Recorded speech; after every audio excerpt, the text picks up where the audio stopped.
Hi, everybody, and welcome to your Wisdom Wednesdays with me, Patrina Wisdom, your Fresh Start Specialist and Authentic Living and Leadership Coach. On our Wisdom Wednesdays, we talk about 3 tips to awakening something every month. And this month, we're talking about awakening detachment. So if you're new to my community or if you're new to this video blog, I want to welcome you. It's very good to have you.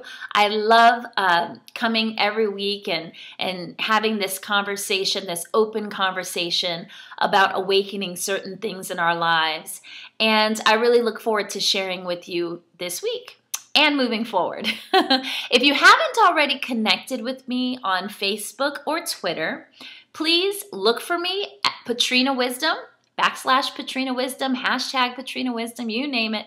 And also visit my website at patrinawisdom.com, where you can also subscribe to all my updates and newsletters and this Wisdom Wednesday to come directly into your inbox. All right? So if you're enjoying this video blog, if you tune in weekly, I want to invite you to become an official part of my community. So today we're talking about awakening detachment. That's this month's topic. So our first point for awakening detachment, our first tip, if you will, is know that you're worthy.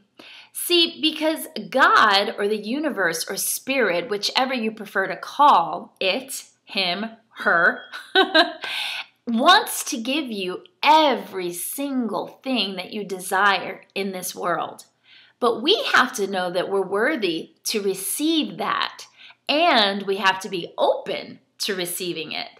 So how many times in your life have you asked for something and you desire it and you want it so badly, but there's someplace deep, deep down inside of you that doesn't necessarily feel worthy of having it? This is one of those unhealthy beliefs, unhealthy conversations that go on in our heads. And it's something that we constantly need to work on, because none of our desires are going to be fulfilled until we believe that we're worthy to have it. Point 2 for this week is be flexible. Shift from I love you buts to I love you ands.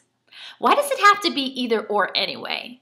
See, a lot of people think that if you really love yourself and set boundaries for yourself and know what you want, that there's no room to also love someone else and to be accommodating and to be flexible with that person in a relationship. But the truth is that you can have both. You can uphold your boundaries. You can completely know who you are and what you want. And you can respect the person that you're in a relationship, respect who they are, respect their boundaries, and find a way to come together in the middle. I talked a lot about this last month when we were talking about awakening unconditional love.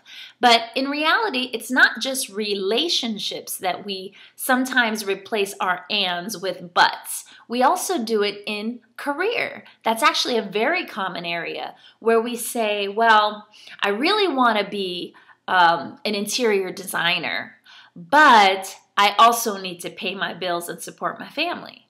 Well, why can't you do both?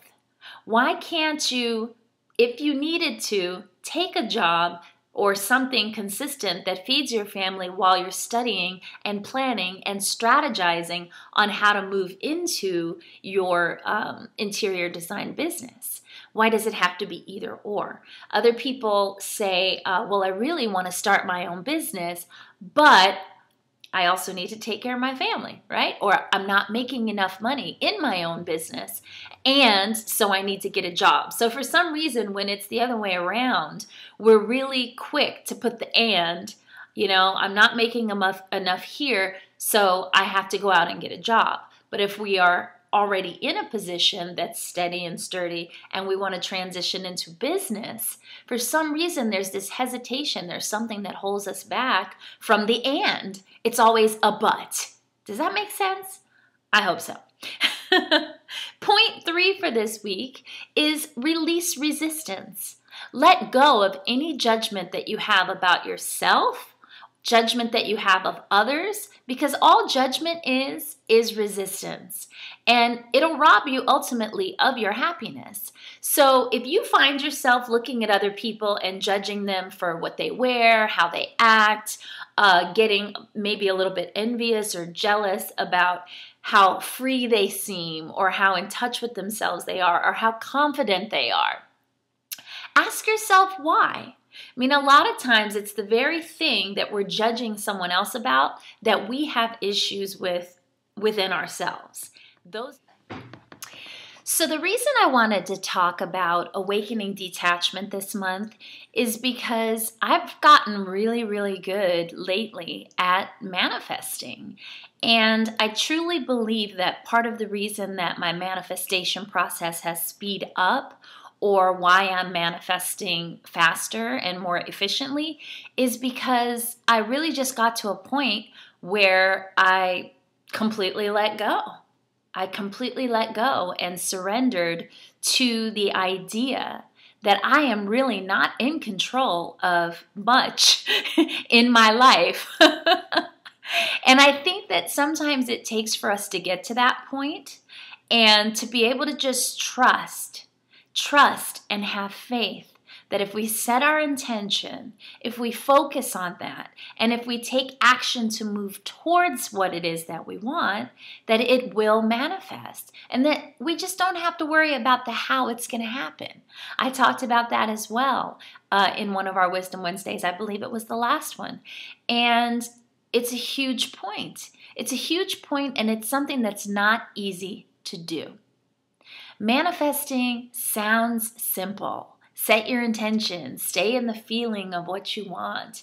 Do a vision board. You know, we hear all of these things and it sounds really simple, but it's not. It's a process.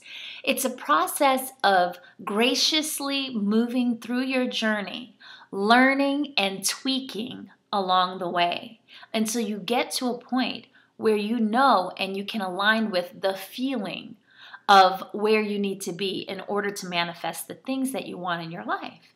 And I truly feel like I found that place. So as usual, when I learn something, I feel it my duty to share it with you. I want to thank you so much for being here with me today on this Wisdom Wednesday.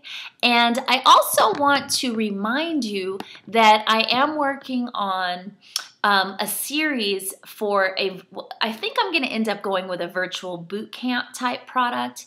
But I'm working on a product. I'm also working on some programs and live events. And I'd really love to involve you in those conversations as well and get your feedback. Get your feedback and find out what your needs are so that I can properly put together these products, services, and live events for you specifically.